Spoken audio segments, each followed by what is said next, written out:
Ayan, hi guys! Welcome back to my channel. This is Heidi and yan, nagtataka kayo. Iba na naman yung background ko. Bakit? And katatapos lang ng work ko. So ngayon, explain ko guys kung nasaan ako. Kasi may naayos sa tinitirhan ko ngayon. Kaya andito ako ngayon sa isang hotel na stay for 5 nights. Sana nga matapos na siya. Tapos kung hindi, mag-extend na naman ako dito. So, room tour. Ito-tour ko muna kayo guys. Ganito yung itsura ng hotel dito sa Canada. First is the bedroom here. Ito siya.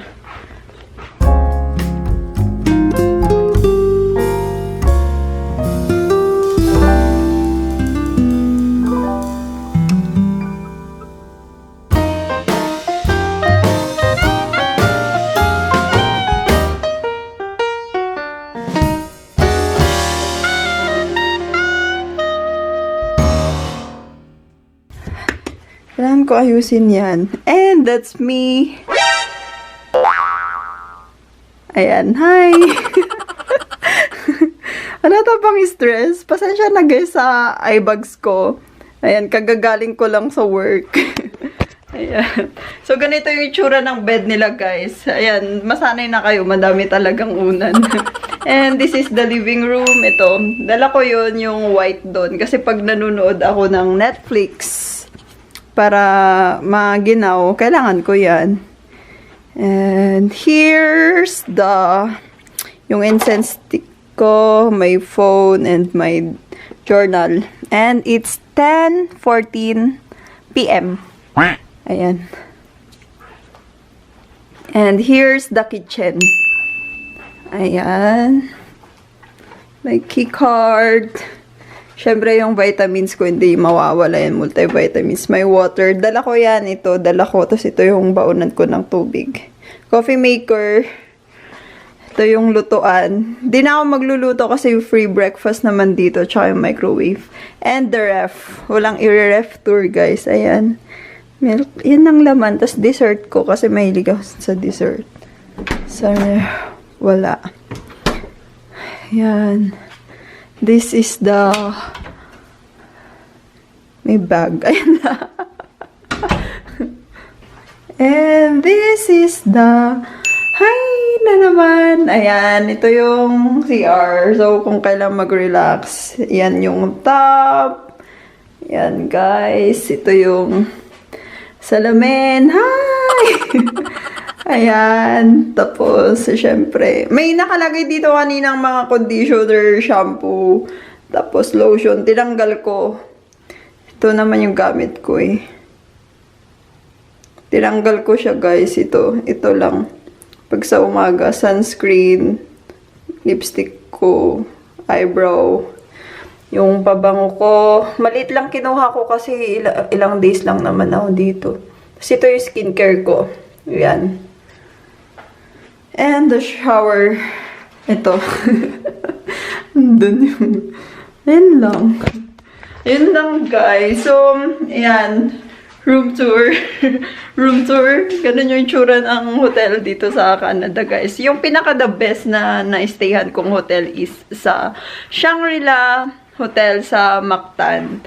Yun yung pinaka-the best talaga para sa akin. Kamusta kayo, guys? Quick update lang naman to. Kaya 5 nights ako dito. Sana nga matapos agad yung inaayos dun sa tinitirhan ko, 'di ba? Buti hindi ako namamahay kasi sanay naman akong namamasyal kung saan natutulog sa stay 1 night sa hotel kapag nagabihan sa mga pinapasyalan, 'di ba? Kasama yung mga barkada. Okay na din. Ayan. Here.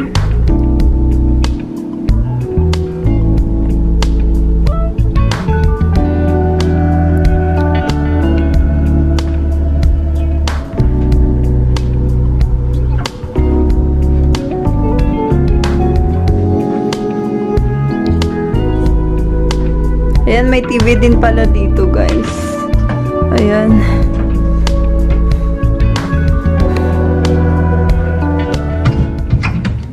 Daily life. Ang daming nagsasuggest ng daily vlog daw. Hindi kaya, guys. Busy talagang sa work. Busy kami ngayon kahit na slow season. Ano kayong nangyari dito? Sira. Pasensya na guys. Paulit-ulit ako yung iPads ko. Alam niyo kung bakit? 7:30 AM ako nag-start mag-work. 7:30. Ngayon nag-call in sick yung kapalitan ng isa. Kaya pinagdiretso ako 7:30 AM hanggang 9 PM. Diba? Ang hirap kumita ng dollars. Dapat nag-no ako, no? Yun isa, guys. Learn to say no. Kalobat na. Papalitan ko mamaya ng battery. Zero.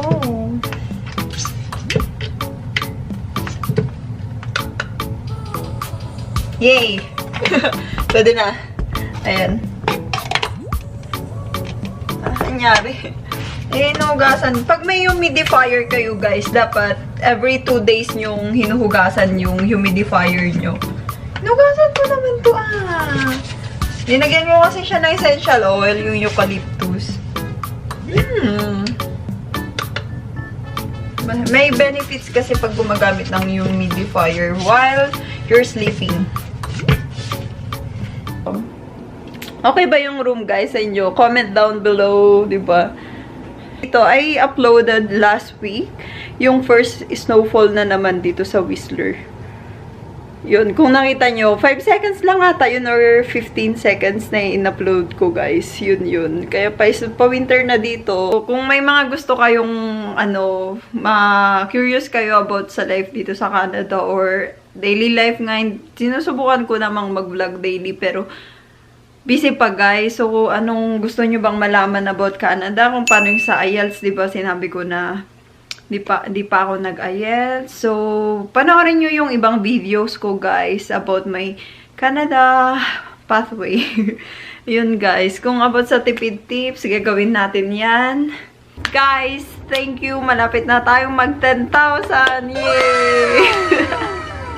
Nababother ako sa eyebags ko talaga, sorry. Pero thank you, guys, talaga. Thank you. Malapit na yung 10K. Comment, like, comment to survive, Heidi. Diba? So, ito siya. Yan yung TV. Yan.